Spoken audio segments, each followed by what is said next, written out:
Bonjour et bienvenue dans une nouvelle leçon sur Talk Paris. Bonjour à tous, merci beaucoup de nous rejoindre aujourd'hui. Je m'appelle Coralie. Et moi, je m'appelle Guillaume. Ensemble, nous vous aidons à pratiquer un français naturel que vous pouvez vraiment utiliser dans la vie de tous les jours. Si vous aimez la vidéo d'aujourd'hui, pensez à mettre un like et à vous abonner à la chaîne.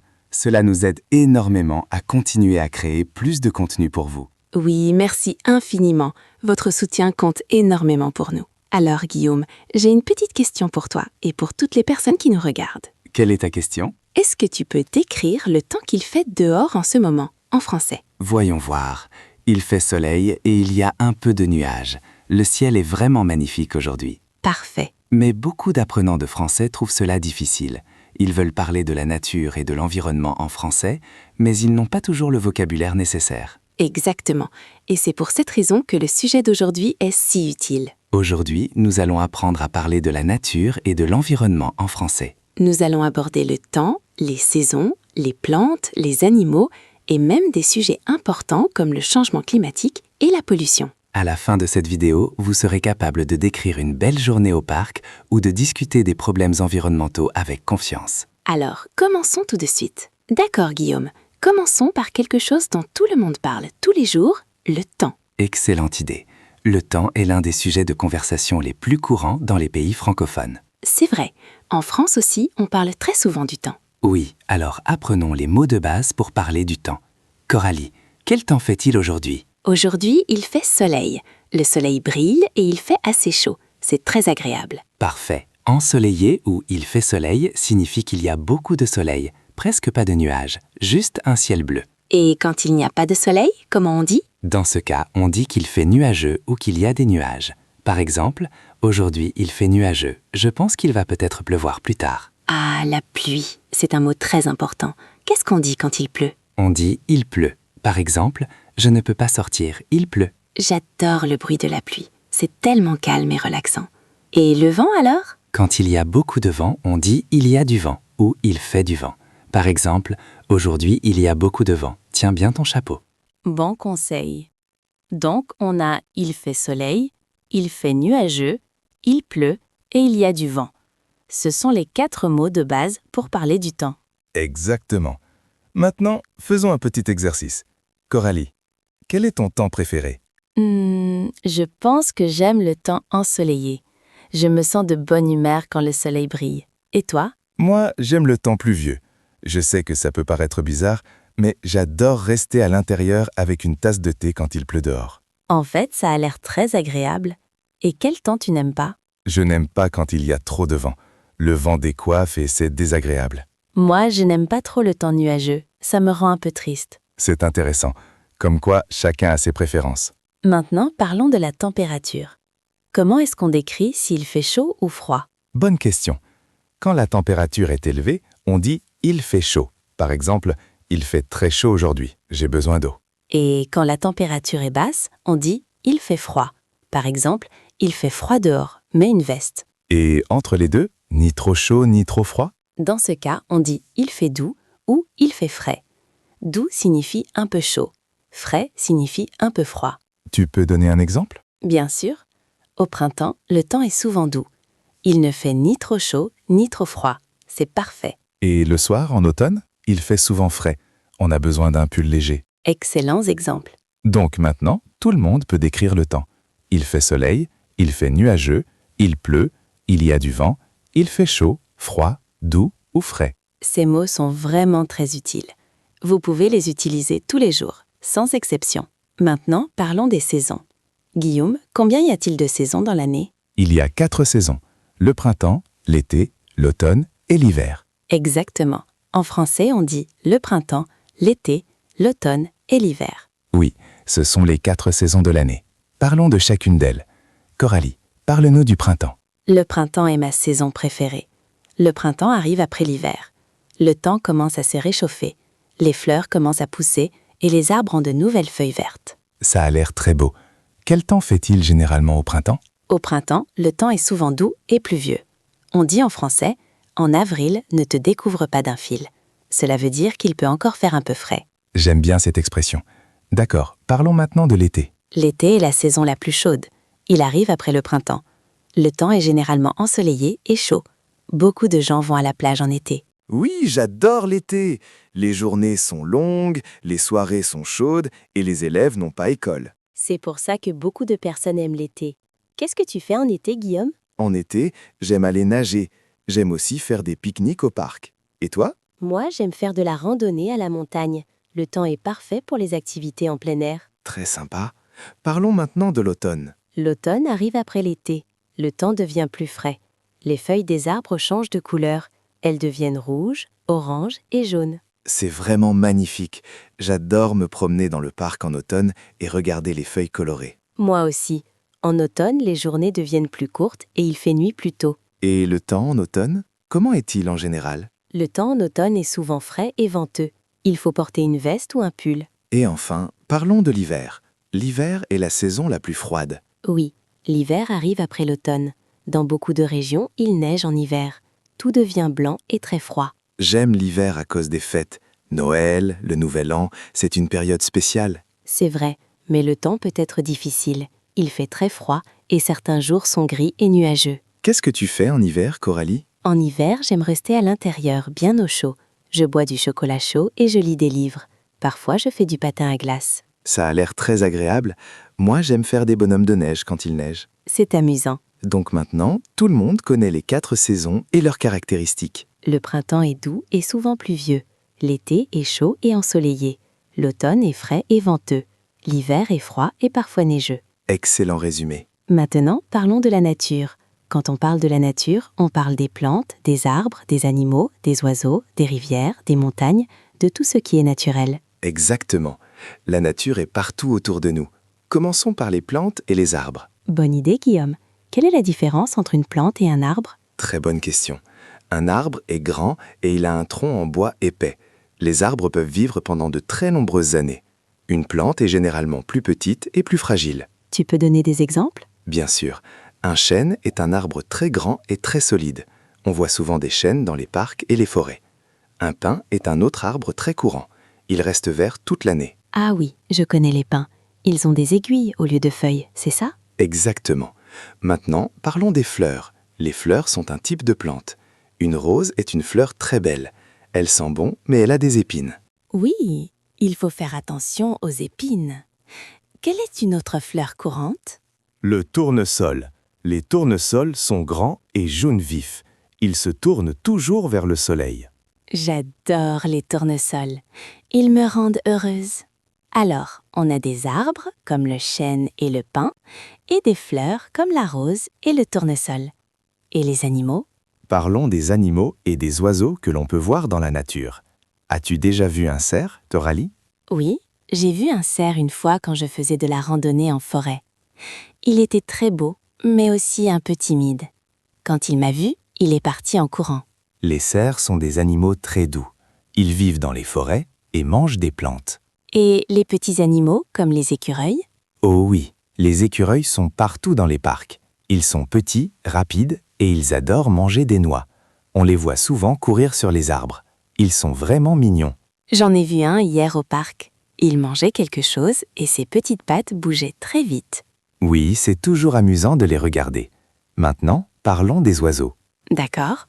Quels oiseaux connais-tu, Guillaume? L'aigle est un très grand oiseau, très puissant.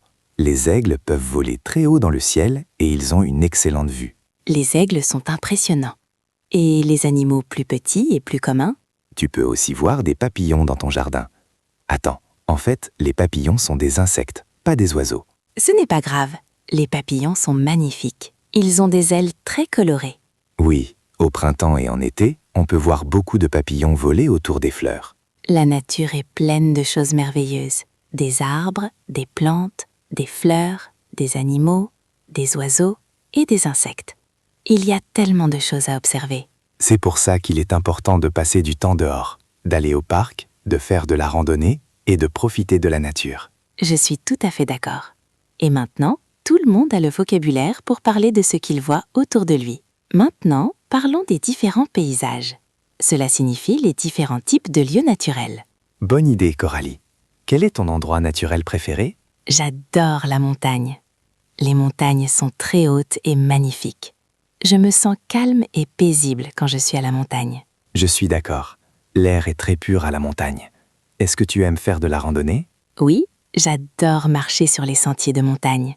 La vue au sommet vaut toujours l'effort. Et qu'est-ce qu'une vallée?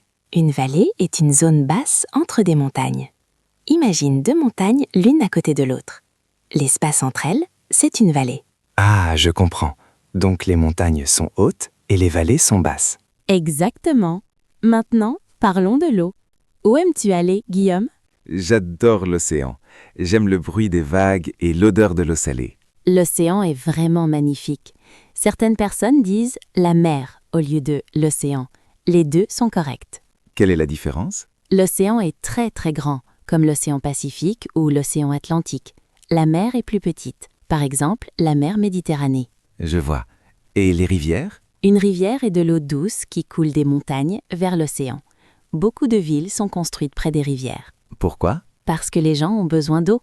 Les rivières fournissent de l'eau pour boire, pour l'agriculture et pour le transport. Ça a du sens?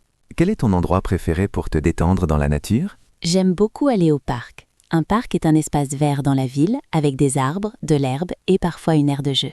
Les parcs sont formidables. Pas besoin de voyager loin. Exactement. On peut simplement aller dans un parc près de chez soi et profiter de la nature. On peut s'asseoir sous un arbre, lire un livre, faire un pique-nique ou simplement regarder les oiseaux. Donc, nous avons parlé des montagnes, des vallées, de l'océan ou de la mer, des rivières et des parcs. Ce sont tous de magnifiques lieux naturels. Et maintenant, vous savez les décrire en français. Guillaume, avant de continuer, je pense qu'on devrait parler de quelque chose de très important. De quoi s'agit-il? Des erreurs courantes. Quand les gens parlent de la nature et de l'environnement en français, ils font souvent les mêmes erreurs. C'est très utile. J'ai sûrement fait ces erreurs moi aussi quand j'apprenais le français.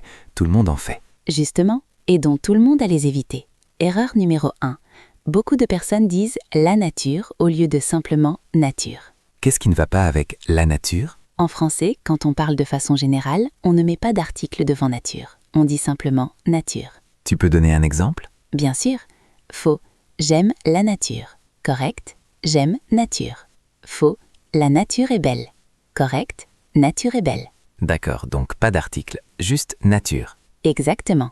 Mais on peut dire la nature de quelque chose quand on parle des caractéristiques. Par exemple, la nature du problème. Je comprends. Quelle est la deuxième erreur? La deuxième erreur, c'est de confondre météo et si. Mais ces mots ne se prononcent pas pareil, non? Non, mais pour beaucoup d'apprenants, c'est quand même source de confusion. Tu peux expliquer les deux? Bien sûr, la météo parle du soleil, de la pluie et du vent.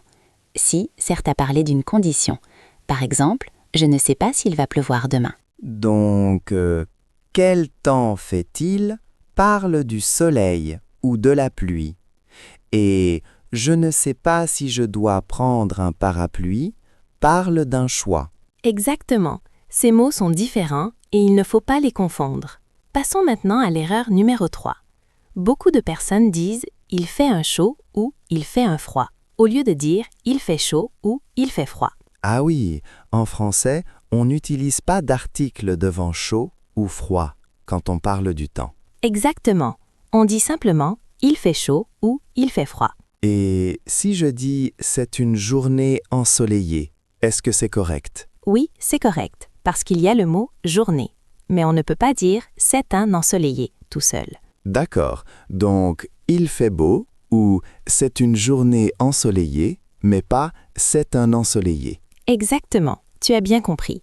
Passons à l'erreur numéro 4. Celle-ci concerne les animaux, non? Oui, beaucoup de personnes oublient d'utiliser le pluriel correctement. Elles disent par exemple « j'ai vu 3 oiseaux » au lieu de « j'ai vu 3 oiseaux ». Ah oui, le S à la fin. Exactement. Un oiseau, 2 oiseaux, 3 oiseaux. Un arbre, plusieurs arbres. Une fleur, 5 fleurs. Il faut toujours penser au pluriel. C'est simple, mais quand on parle, on peut facilement oublier. C'est vrai. Alors entraînons-nous. J'ai vu 2 écureuils dans le parc. Il y a beaucoup d'arbres dans la forêt. Très bons exemples. Et maintenant, la 5e et dernière erreur. La dernière erreur fréquente, c'est d'utiliser beaucoup de la mauvaise manière avec des choses qu'on peut compter ou pas. Tu peux expliquer plus clairement? Bien sûr, on utilise beaucoup de avec tout, mais il faut comprendre la logique. Les choses qu'on peut compter, comme les arbres ou les animaux, sont des noms comptables. Et les choses qu'on ne peut pas compter? Comme l'eau, la pollution ou l'air, ce sont des noms non comptables. On ne peut pas dire une eau, deux eaux. Donc on dit beaucoup d'arbres, beaucoup d'oiseaux, mais beaucoup d'eau, beaucoup de pollution. Exactement. Pour savoir, pose-toi la question. Est-ce que je peux compter? Si oui, c'est comptable. Sinon, ce n'est pas comptable. Très clair. Faisons un petit résumé des erreurs. D'accord.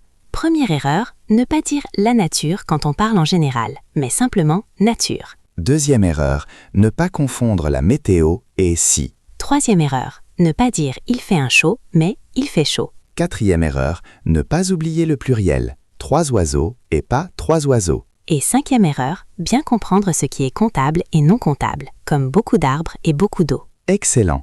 Ces erreurs sont faciles à corriger quand on les connaît. Et surtout, ne vous découragez pas. Faire des erreurs fait partie de l'apprentissage. Maintenant, parlons d'un sujet très important, l'environnement. Oui, c'est un sujet sérieux, mais essentiel si on veut parler français correctement sur des sujets actuels. Commençons par le changement climatique. Tu as déjà entendu cette expression? Oui, on l'entend souvent aux informations. Le changement climatique signifie que la température de la Terre augmente. Exactement. On parle aussi de réchauffement climatique. La planète devient plus chaude à cause des activités humaines. Comme lesquelles? Brûler des énergies fossiles, comme le charbon et le pétrole, ou couper les forêts. Tout cela fait augmenter la température. Et quand la température augmente, cela cause beaucoup de problèmes. La glace fond, le niveau de la mer monte, et le climat devient plus extrême. C'est inquiétant. Que peut-on faire alors? On doit protéger la nature et préserver l'environnement. Cela veut dire prendre soin de la planète. D'accord. Mais concrètement, que peut-on faire? Il y a une règle très connue. Les 3 R.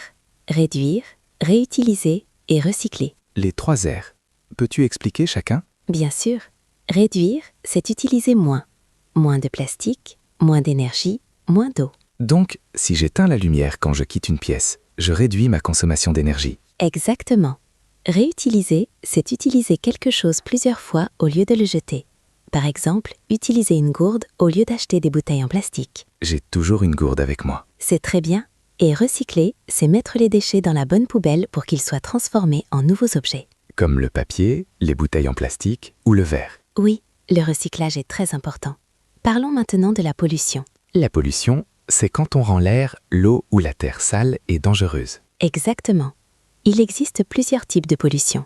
La pollution de l'air, de l'eau et la pollution plastique. Qu'est-ce qui cause la pollution de l'air? Les voitures, les usines et les centrales électriques rejettent des gaz dans l'air. Cela rend l'air difficile à respirer. C'est très mauvais pour la santé. Oui, et la pollution de l'eau arrive quand des produits chimiques ou des déchets entrent dans les rivières, les lacs et les océans. Et la pollution plastique est un énorme problème. Exactement. Les gens jettent des bouteilles, des sacs et des pailles en plastique, et tout cela finit dans l'océan. J'ai vu un documentaire à ce sujet. C'est terrible pour les animaux marins. Oui, beaucoup d'animaux mangent du plastique par erreur et tombent malades ou meurent. C'est pour ça qu'il faut réduire l'utilisation du plastique. Que peut-on faire d'autre pour aider l'environnement? On peut utiliser des énergies renouvelables. Ce sont des énergies qui viennent de sources naturelles, comme le soleil ou le vent, et qui ne s'épuisent pas. Comme l'énergie solaire ou l'énergie éolienne. Exactement. C'est beaucoup mieux que le charbon ou le pétrole, et ça ne pollue pas. Donc, pour résumer, le changement climatique rend la planète plus chaude. On doit réduire, réutiliser et recycler, lutter contre la pollution et utiliser des énergies renouvelables. Parfait résumé, Guillaume. Et chacun de nous doit faire sa part. Chaque petit geste compte. Cette discussion était vraiment très intéressante. Oui, nous avons abordé beaucoup de choses aujourd'hui. Faisons un dernier résumé pour tout le monde. Aujourd'hui, nous avons appris à parler de la nature et de l'environnement en français. Nous avons commencé par le vocabulaire du temps.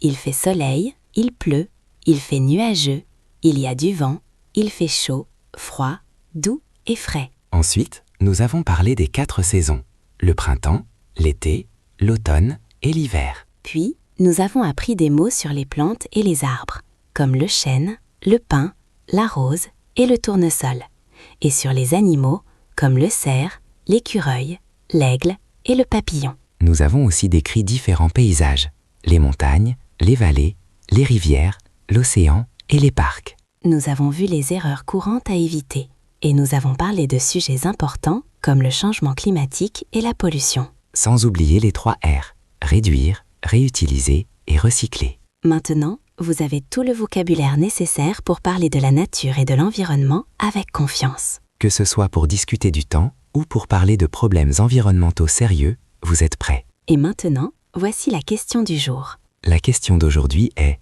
qu'est-ce que vous faites pour protéger l'environnement? Par exemple, moi, j'apporte toujours mes propres sacs quand je fais les courses. Je n'utilise pas de sacs en plastique. Moi, je ferme toujours le robinet quand je me brosse les dents. Je ne laisse pas l'eau couler. Ce sont d'excellents exemples. Et vous, qu'est-ce que vous faites pour protéger l'environnement? Peut-être que vous recyclez, que vous marchez ou prenez le vélo au lieu de la voiture, ou que vous utilisez une gourde réutilisable. Réfléchissez-y, puis écrivez votre réponse dans les commentaires. Vous pouvez écrire « Je protège l'environnement en ». Nous adorons lire vos commentaires, et c'est aussi un très bon exercice pour pratiquer votre français écrit. N'hésitez pas, chaque action, grande ou petite, fait une différence. Avant de terminer, nous voulons vous remercier sincèrement d'avoir regardé cette vidéo. Apprendre le français demande du temps et des efforts, et nous sommes très fiers de vous. N'oubliez pas que la pratique est la clé. Essayez d'utiliser ces nouveaux mots dans votre vie quotidienne. Parlez du temps avec vos amis. Décrivez la nature autour de vous. Discutez des questions environnementales. Plus vous pratiquez, plus vous gagnerez en confiance. Si vous avez aimé cette vidéo, mettez un like et partagez-la avec vos amis qui apprennent le français. Et n'oubliez pas de vous abonner à Talk Paris et d'activer la cloche pour ne manquer aucune nouvelle leçon. Nous revenons très bientôt avec un nouveau sujet utile. En attendant, continuez à apprendre, continuez à pratiquer et prenez soin de notre belle planète. Merci et à très bientôt. Au revoir à tous.